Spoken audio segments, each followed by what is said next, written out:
site by the Nicolet Pool there.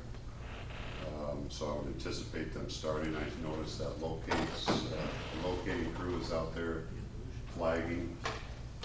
So the next thing would be for McClure to give Vanderwent some grade stakes maybe, although a lot of it's GPS anyway that he uses. But so that should be starting soon. That anticipated taking about a month to month and a half for that dirt work to be accomplished on, because they're going to do 1A and 1B at the same time. Then once that dirt work is done, paving mid to late August for the entire stretch. And then the last one, I think I mentioned the 7th Avenue K49 at the last council meeting. I mentioned there was a pre-construction meeting scheduled. We had that. So the pipe and intake work should get started late this month, so July. Dirt work in August, and then paving in September. And they're going to work, start at the north end, so in the city portion, work south down to Del Kellen's property, and then pick up and go down to the south end and then work north. Will that road be closed fairly soon, or like during the extensions? What is not, it doesn't appear that the contractor who has to come in and do Drainage. piping and intake work, it doesn't appear that the entire thing has to be closed, especially the far south end, because all of that work is in city limits. So dirt work, I'm a little unclear on. It's not only dirt work out in the right of way, but it's also widening the base to where the new street will be. Yeah, because it's a couple feet wider, right? So then it may be closed at Right, that point. okay. So, Okay. and the last thing, the reason I had Brad come was to just kind of go over a little bit of what he's done as far as evaluating quite a few of our ash trees, and then putting together some anticipated costs for really two approaches. I mean, treatment is possible, and then there's also removal. Before he starts, and we go back to the water project on Third, I did talk to Rich a couple times, because I said some of these holes look bigger than what we had planned, and he did say there's been a few issues that have popped up. It's a project, what did we expect? But, do we have any ideas on cost override on that? Because he said there's gonna be, or not? No, I don't know. Okay, okay. I haven't had that discussion. That's fine, that's fine. I noticed they were out there Sunday. I was gonna say that, I And was gonna Saturday. bring it up, I saw So, I mean, Rich did and they Monty. have They some worked all breaks? weekend. Did they have some Yeah. breaks or something? Or they just kept? No, they wanted to get it filled in. Oh, They wanted to okay. get it wrapped up. Okay, well, Have our other contractors talk to these guys about how to stay on a job, not have a week in between building and paving. Anyway, give me some. okay. Okay, I didn't distribute this entire spreadsheet that Brad put together. But he did research, and I don't know if I distributed that either. I think I just distributed his summary, Right. plus the cover, the first sheet of the spreadsheet, just to give you an example of what he had done. So I don't know what you want to go off of, and Brad can chime in when he wants. I know, I guess I can make my recommendation on what we do, how we treat it, but, and then I'll give you some examples of what some other communities are doing. I didn't get very many responses. In fact, I only got 4. But I did send it out till yesterday morning, so. So I think what is, I think we do a phased treatment and removal. I don't know how much you guys have researched it, the Emerald Ash Board, but I don't know if there's a surefire way to defeat it. You know, I think it's probably, it's either a cost that, if we wanna make an attempt to prolong the lives of some ash trees, I think that's where you do the treatment. But treatment, it doesn't appear, is a surefire way to save the tree.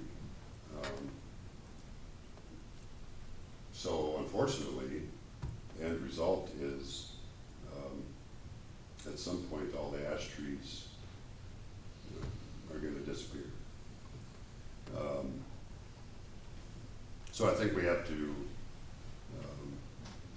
accept that and then work on a procedure to get them all taken care of. And we do have a lot. You know, just in Brad's spreadsheet, he had 371 of them, or 370. But he had made the comment, you know, that's not the golf course. There's other areas that he didn't even look at. There's a lot of ash trees at the golf course. He threw out a number of over 100 or 800. Yeah, I'm guessing 300 or 400 out there.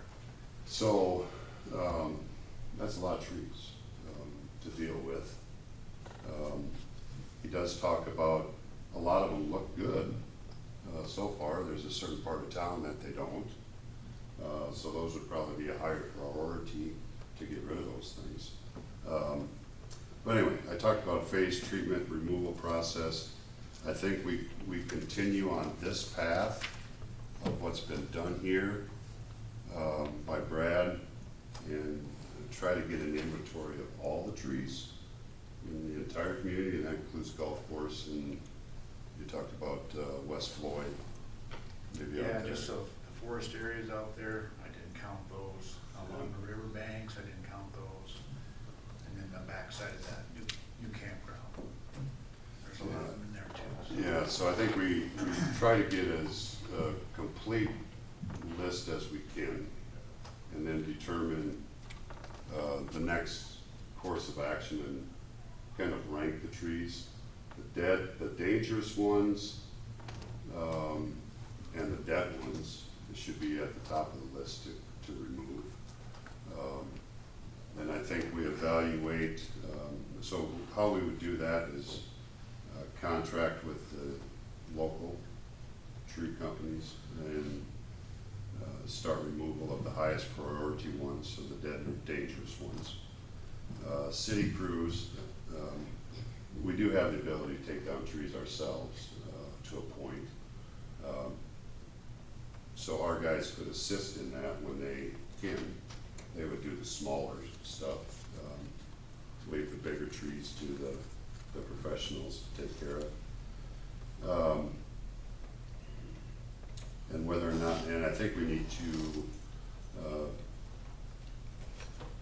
put some money towards it per year. It's not gonna happen overnight, so it's still a long process to get it done. I just put down $50,000 a year, which may seem like a lot, but it maybe only gets us about 50 trees a year removed. So if that schedule holds true, we're looking at probably a 15-year plan, and all we're dealing with is 750 trees. And then the second phase of that, a replacement planting, so determining what types of trees, at what ratio do we replace in that. I think maybe when I talked to Brad the other day, I threw out, it might be contingent on what area we're talking about too. Right. We could do a 1-to-1, you could do 3-to-1 if you wanted Thicken it up. overly treed areas right now, if we wanna not do so many. So whether or not, we talked about tree farm, do we establish one? Or do we somehow have an agreement or a contract with a nursery to where each year we get a certain number of trees. And either we plant them or have a contract with them to come plant trees. We could do that I just put down a 5-year plan, throw at $20,000 a year. And that's basically, I didn't put down how many trees that would be, but Brad had thrown in the example of just one type of tree of $375 for a 2-inch diameter, 15-foot tall tree. So, I mean, you could try to figure out how many trees that would give us, but then I think we focus on the golf course first for the replanting of them.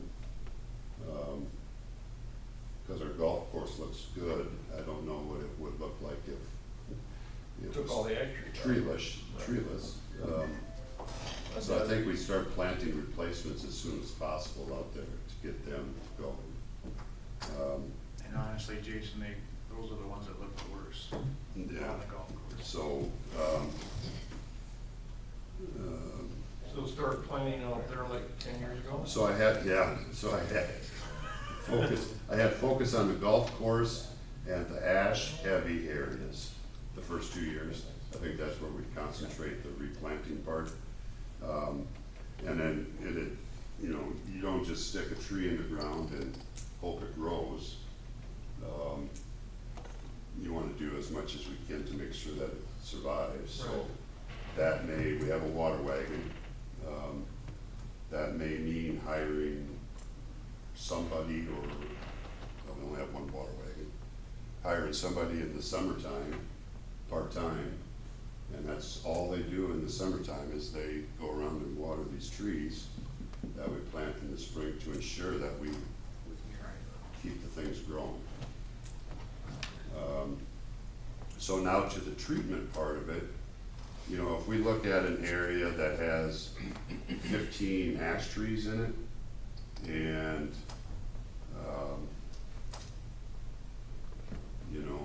13 or 10 of them are looking bad, maybe we try to treat some of the good-looking ones until we can get the replacements Start. healthy enough. So I think I would like to treat the treatment as just a temporary. Get you by. Yeah. And so that would get me to, the only ones that responded to me so far yesterday was Nevada, Charles City, Algona, and Ames.